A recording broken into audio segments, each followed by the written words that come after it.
Hello tout le monde, j'espère que vous allez bien. On se retrouve en cette belle et chaude journée printanière à Montréal pour parler lecture. J'ai fermé ma baie vitrée pour le son et j'ai chaud. Donc si vous me voyez transpirer pendant cette vidéo, vous savez pourquoi. J'ai l'impression que ça fait super longtemps que je ne vous ai pas parlé de mes lectures, donc j'aimerais y remédier un petit peu. Surtout que j'ai lu de très bons livres pendant les 3 derniers mois. Je dois quand même admettre que pour l'instant, cette année, je ne lis pas autant que je l'aimerais, juste parce que j'ai du mal à trouver le temps, mais j'ai quand même beaucoup aimé les livres que j'ai eu le temps de lire. En particulier la série fantasy que j'ai lue en mars-avril et dont je vais vous parler aujourd'hui.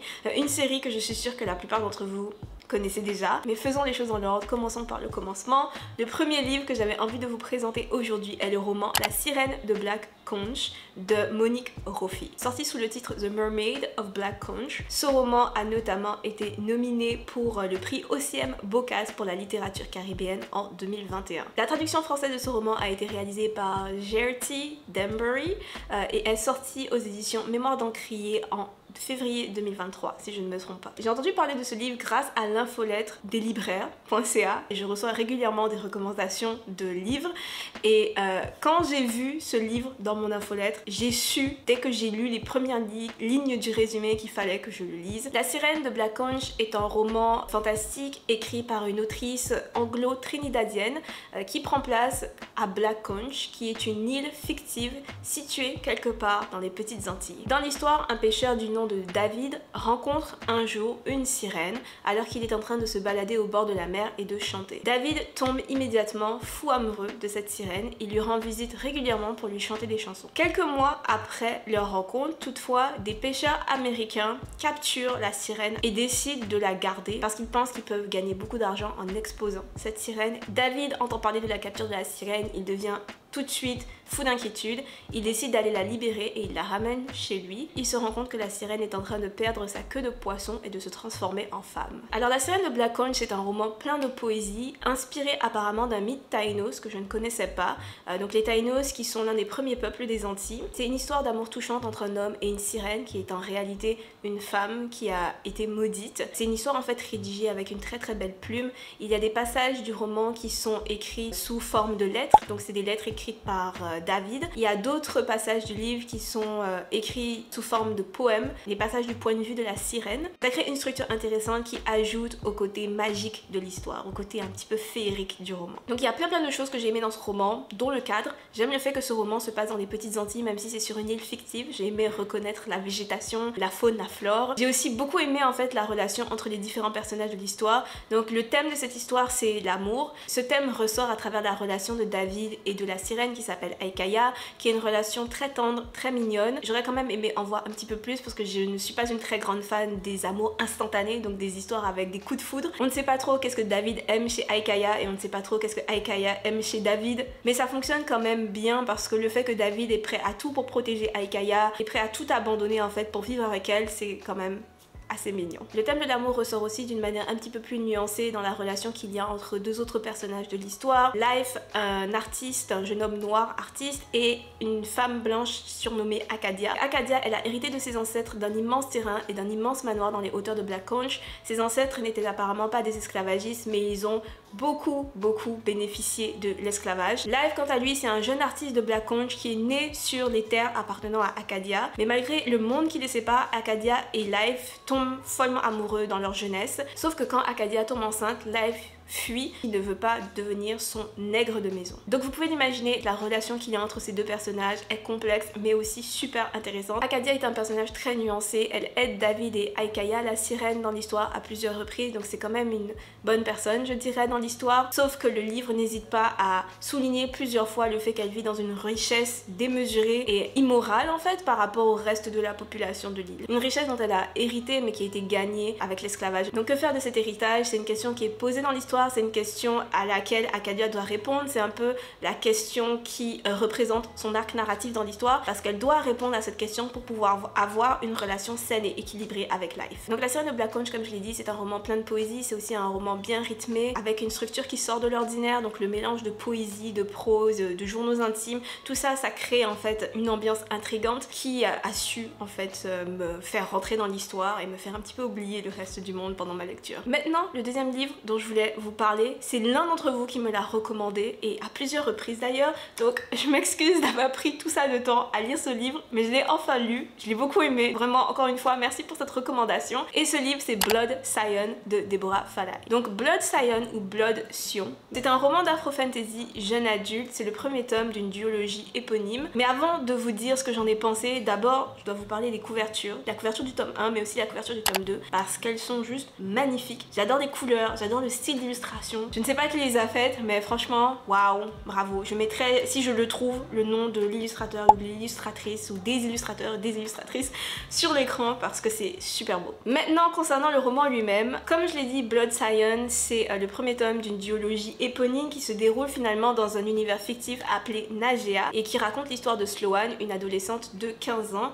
qui serait descendante d'un ancien dieu Yoruba, ce qui lui donnerait le pouvoir de contrôler le feu. Donc dans cette histoire, il y a un peuple appelé les Lucis, un peuple étranger venant de l'extérieur du continent qui ont détruit et colonisé les terres du peuple de Sloane des siècles avant que l'histoire ne commence. Les descendants des dieux Yoruba, comme Sloane, ont été persécutés, tués et repoussés dans le désert. Ceux qui résident encore à Nagea vivent cachés et dans la peur constante d'être découverts parce que s'ils sont découverts, ils seront immédiatement condamnés à mort. Tous les ans, les Lucis, des fois je dis Lucius, mais c'est les Lucis.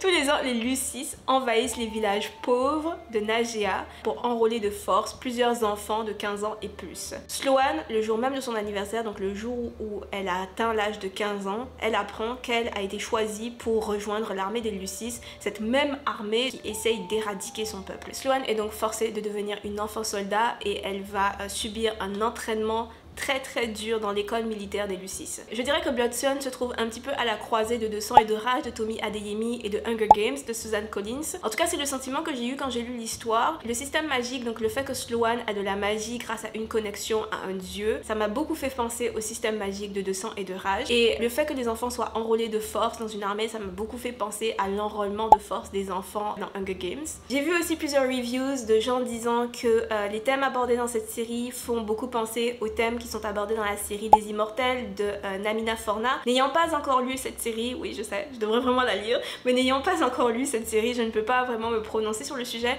mais je vous donne quand même cette information au cas où ça pourrait être pertinent pour vous. Alors dans l'ensemble, j'ai beaucoup aimé Blood Scion. C'est un livre effectivement très sombre et très violent, qui aborde avec un réalisme choquant la réalité des enfants soldats. Je ne m'attendais pas en commençant à lire l'histoire que ce serait aussi violent et aussi sombre, et donc il m'a fallu un peu de temps pour rentrer dans ma lecture parce que les premières pages m'ont comme un petit peu braqué. Sloane affronte de nombreuses situations traumatisantes dans ce livre, et cela dès les premières pages de l'histoire parce que le roman commence vraiment in media res, donc il faut avoir le cœur bien accroché pour lire Blood Scion. Comme je l'ai dit, le début m'a un petit peu braqué, mais une fois que je suis rentrée dans l'histoire, je me suis facilement laissée emporter par les événements et par les nombreux retournements de situation. Sloane est un personnage très intéressant parce que contrairement à beaucoup d'héroïnes de littérature jeune adulte, elle est un peu une anti-héros et elle m'a beaucoup fait penser au personnage de Rin dans La guerre du pavot de R.F. Kuang, un personnage que j'aime vraiment beaucoup. Donc c'est un personnage complexe qui va peut-être vous décevoir à certains moments dans l'histoire. Il y a certains moments dans l'histoire, elle prend des décisions qui sont quand même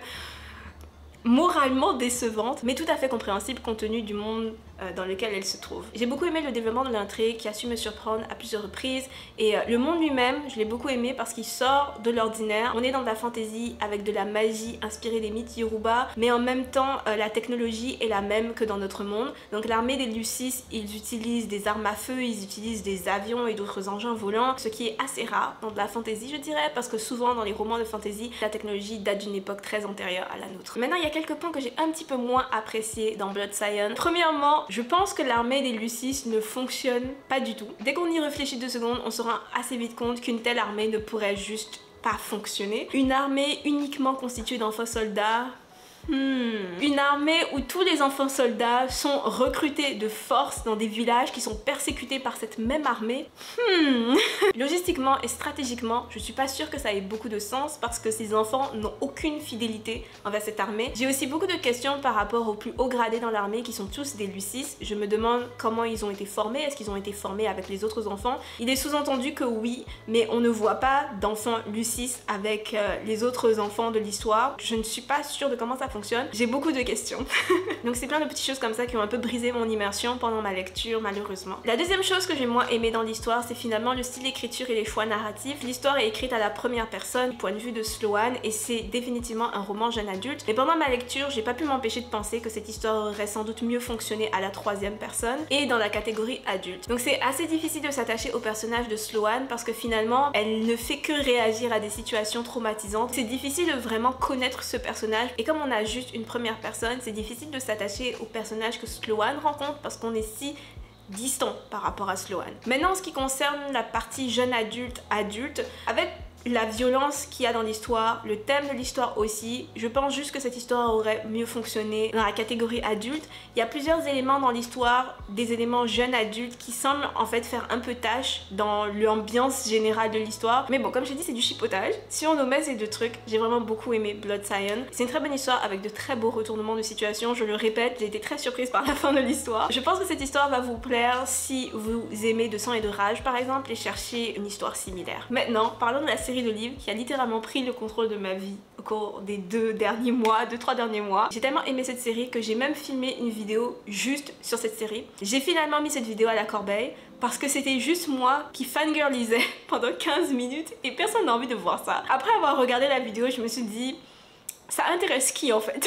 Donc c'est pour ça que je n'ai pas posté cette vidéo, mais sachez que j'en ai filmé une. Et cette série, vous en avez peut-être déjà entendu parler, c'est la saga des eaux émeraudes de Fonda Lee. The Green Bones Saga en anglais. Alors cette série, je sais qu'elle était partout sur internet il y a 2-3 ans environ, et à raison. La saga des eaux émeraudes, c'est une trilogie qui compte donc 3 livres, La Cité de Jade, La Guerre du Jade, et le troisième et dernier livre qui n'a pas encore été traduit en français, Jade Legacy. Les 2 premiers livres ont été traduits en français et sont disponibles aux éditions de Saxius, et le tome 3, je pense qu'il devrait sortir l'année prochaine, sans doute. Alors la saga des eaux émeraudes se déroule dans un univers fictif où le jade procure des habiletés surhumaines à certains individus. Le jade est extrait des mines d'une île qui s'appelle Kekon, dont la capitale Janoun est déchirée entre 2 clans rivaux, le clan Sansim et le clan de la montagne. L'histoire nous est racontée du point de vue de membres du clan Sansim, plus précisément du point de vue des petits-enfants de l'homme qui règne sur le clan Sansim depuis des décennies. Cet homme est en train de prendre sa retraite et il est en train de laisser le pouvoir à l'aîné de ses petits-enfants,